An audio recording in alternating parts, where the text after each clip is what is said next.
Okay, so let's discuss the maxillary landmarks. अच्छा, तो landmarks की क्या जरूरत होती है? तो अभी हम मैक्सिलर की बात करें तो मैक्सिलरी लैंडमार्क्स, ठीक है। अब कोई भी पेशेंट आया, हमें कंप्लीट डेंचर बनाना है, ठीक है।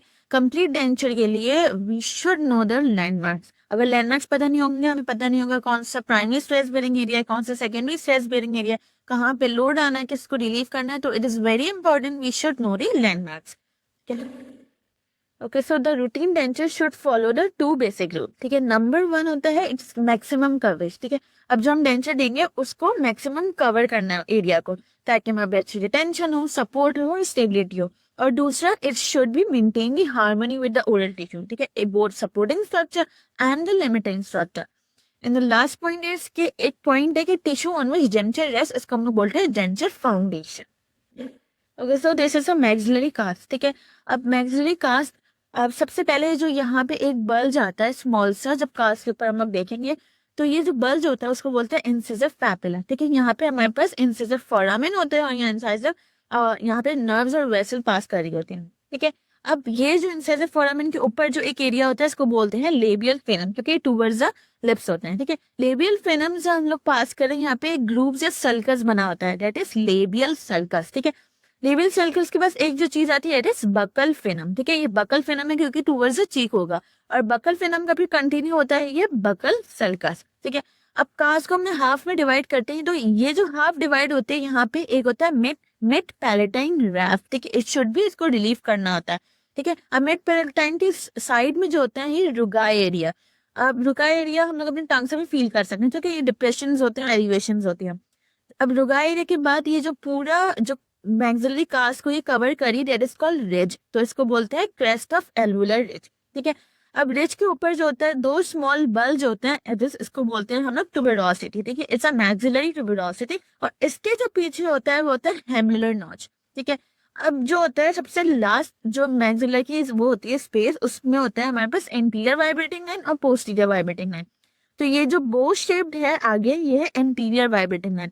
ये हार्ड पैलेट है और ये सॉफ्ट पैलेट है, इसके जंक्शन में जो लाइन बन रही होती है that is anterior vibrating line, और इसके जो पीछे होती है वो होती है पोस्टीरियर वाइब्रेटिंग लाइन।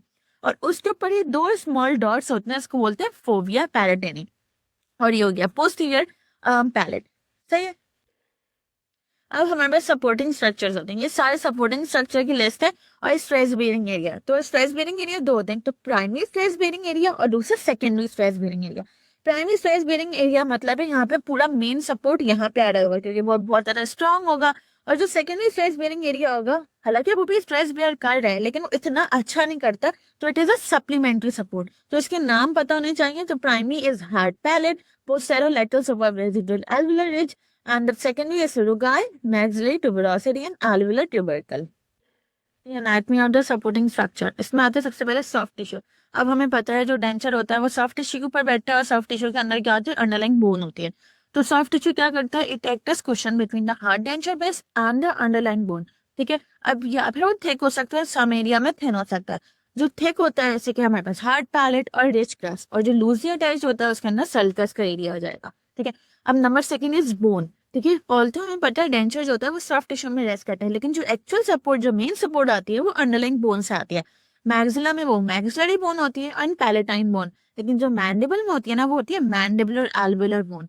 अब बोन की टाइप्स दो होते हैं, या फिर वो स्पंजी हो सकता है जो कि होती है कैंसिलस बोन, इसके अंदर स्मॉल होल्स होते हैं, ठीक है। And the second one is the compact bone.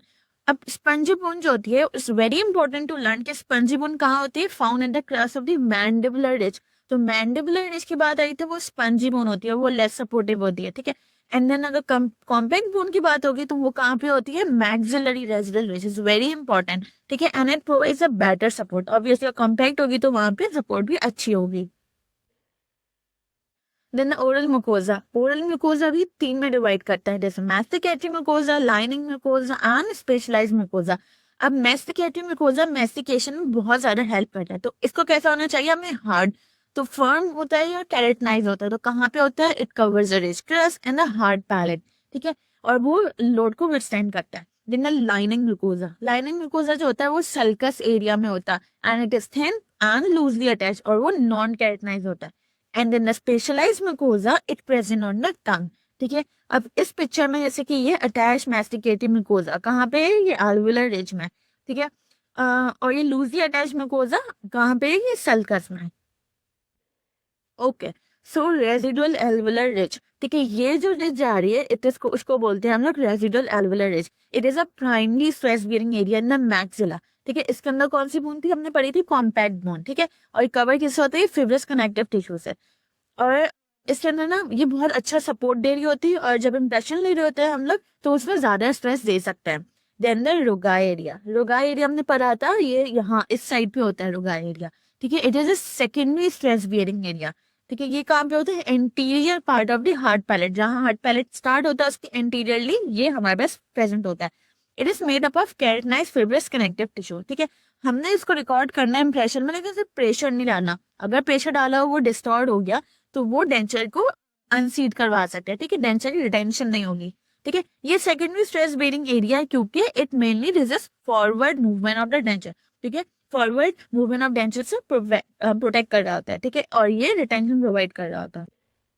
Then the median palatine rest, तो हमने पढ़ा था कि जी मैक्सिला है, इसको जो डिवाइड कर रहा होता है हाफ में, यहाँ पे होती है हमारे पास एक elevation that is called median palatine rest and it should be relieve, ठीक है। अब इसको रिलीव कैसे करेंगे? जैसे कि इम्प्रेशन लिया, ठीक है, इम्प्रेशन के बाद उसको थोड़ा सा जब हम लोग बना देते हैं प्लेन उसको ट्रिम कर देंगे, ठीक है ना। म्यूकोजा इसका बहुत ज्यादा थिन होता है और नॉन रेजिलियंट होता है। अगर इसमें प्रेशर जाएगा तो उसकी वजह से सोरनेस हो सकती है और वहां पे सिवियर पेन होगा।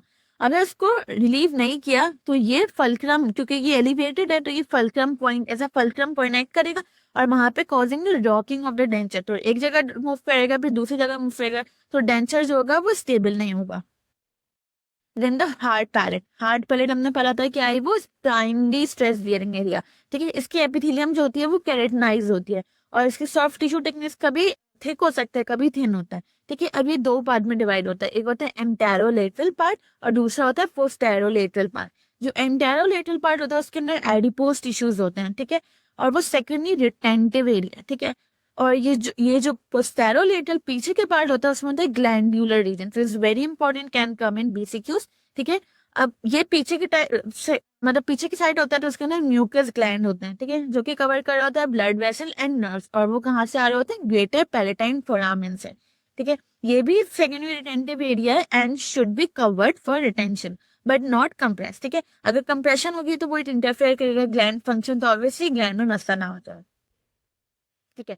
Then the incisive papilla, incisive papilla it should be relieve, ठीक है। पैपिला यहाँ पे आगे होता है, इसके अंदर इंसिसिव फोरामेन होता है, इंसिसिव नर्व्स एंड वेसल्स होते हैं, ठीक है। अगर रिलीव नहीं हुआ तो इट कैन लीड टू पेरिस्थीसिया, ठीक है। तो ये स्मॉल टिश्यू प्रोजेक्शन है, it located behind and central incisor, ठीक है। अब ये सेंट्रल इंसाइजर के पीछे होता है, लेकिन अब जब ई डेंजरस पेशेंट होता है तो रिस्क की रिजॉर्प्शन हो जाती है तो ये बिटवीन भी आ जाता है, ठीक है। It covers the incisor foramen, इसके अंदर इंसाइजर फोरामेन होता है और यहाँ पे नेज़ोपैराटाइन नर्व्स एंड वेसल्स आती हैं, ठीक है। It should be relieve, it must be relieve, ठीक है। इसको रिलीव करना है ताकि फाइनल इंप्रेशन जब हम लोग लें तो वहां पे नेज़ोपैराटाइन नर्व्स और वेसल भी प्रेशर ना पड़े।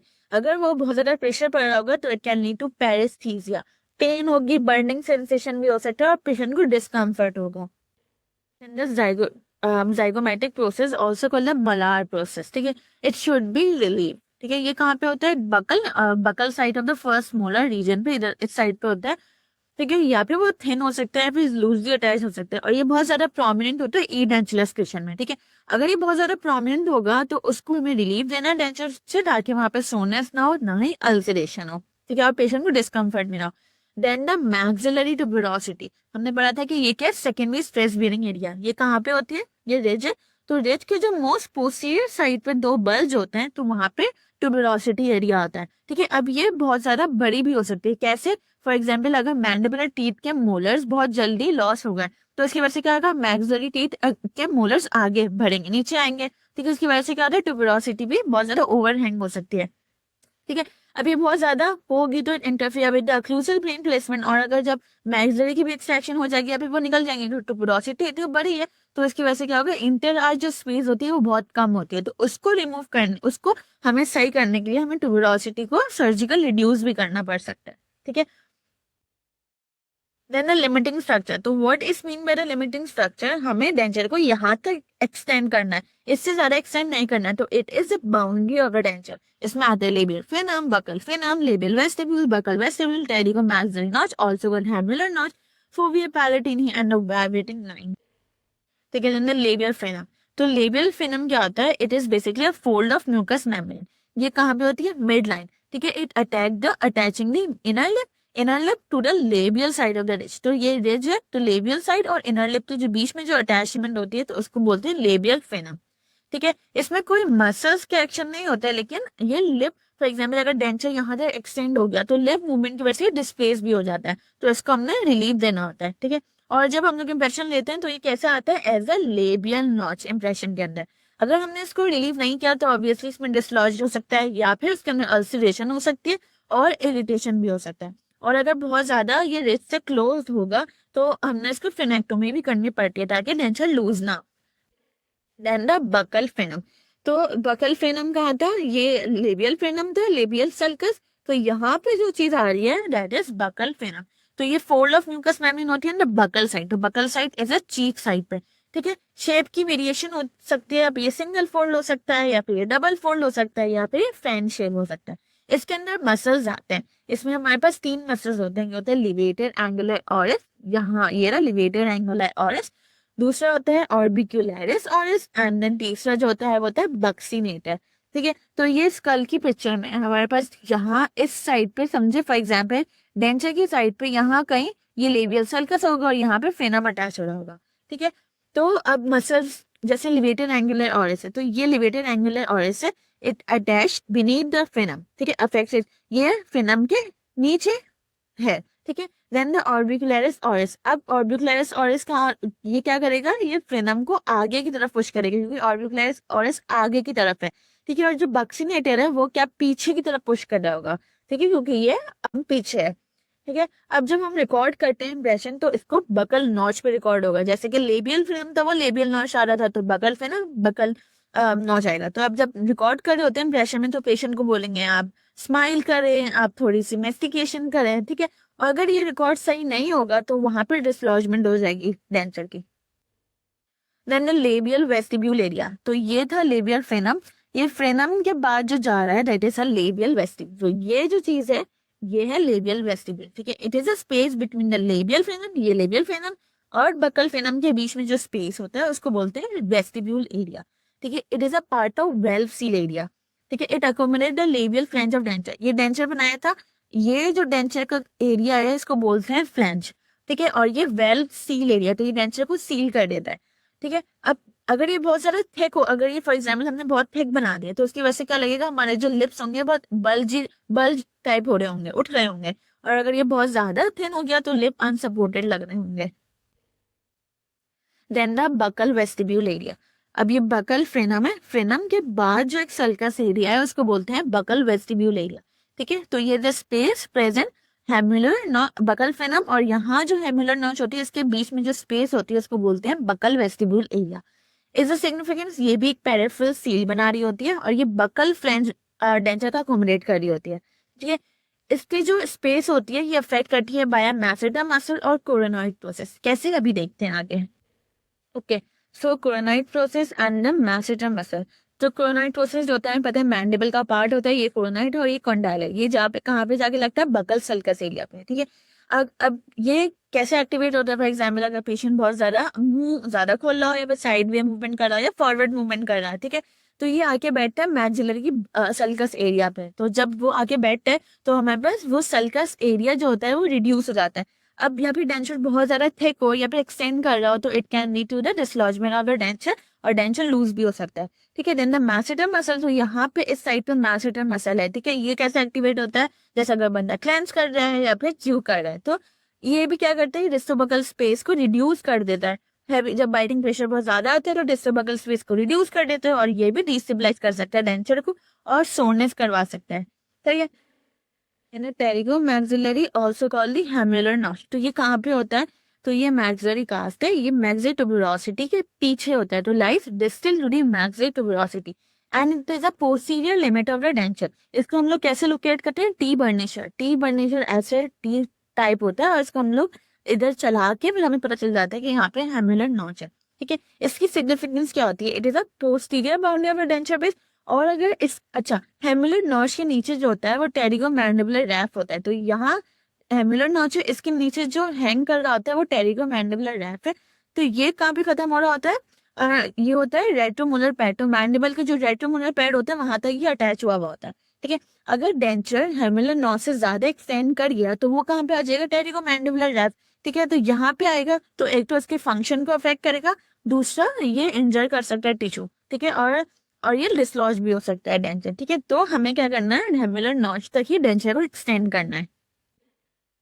The last two that are fovea palatini और पैलेटिन फोविया। तो ये दो स्मॉल इंडेंटेशन होती हैं। कहाँ पे होती हैं ये एंटीरियर वाइब्रेटिंग लाइन या पोस्टीरियर वाइब्रेटिंग लाइन के पास होती है। ठीक है, तो it's a too small indentation the posterior part of the palate near midline form by joining together several mucous gland duct. तो यहाँ पे बहुत सारी म्यूकस ग्लैंड डक्ट होती हैं। ठीक है, और ये वाइब्रेटिंग लाइन के क्लोज होती है।